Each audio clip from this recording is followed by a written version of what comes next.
There's been a huge shift in the way that beauty products are being advertised and marketed at the moment.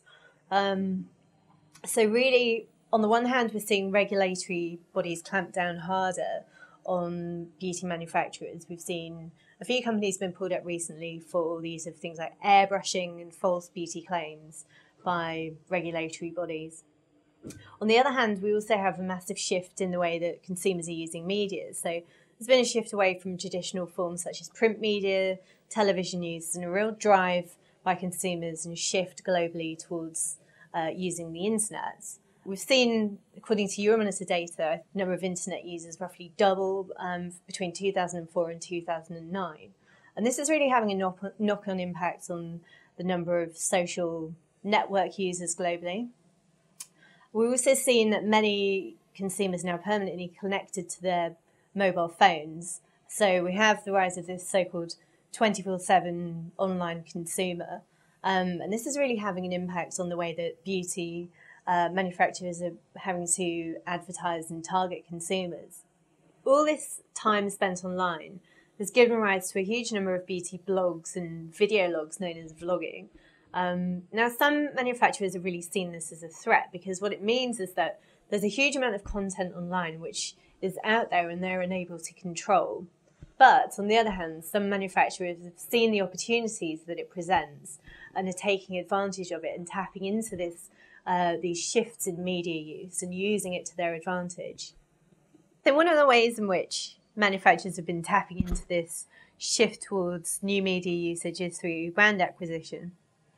Estee Lauder has recently taken over the Smashbox brand, which is a colour cosmetics brand which retails primarily online. Another way which most companies are now doing is really to step up their presence through social networking sites like Facebook and Twitter. And most major manufacturers now have fan sites on these types of sites. So what some manufacturers have been able to do is target the most successful beauty blogs and vlogs by sponsoring them. One such example would be L'Oreal, which has recently sponsored Lauren Luke's video online makeup tutorials on YouTube. And its adverts now play at the beginning of her tutorials. They attract a huge viewership, so it's a really good way of increasing its brand presence on this kind of media. Many of the major manufacturers have now started to mimic these types of online makeup tutorials. Both L'Oreal and Procter & Gamble now have their own infomercials, as they're called, showing consumers how to use colour cosmetics. And these are primarily on YouTube and Facebook. Another way is by launching an interactive service, and this is something that Shiseido are doing. They're giving guidance to consumers on how to use different products, and consumers will be able to email beauty specialists, Shiseido's beauty specialists online, and get advice on how to use different products. So some manufacturers will also increase their presence online by retailing directly to consumers.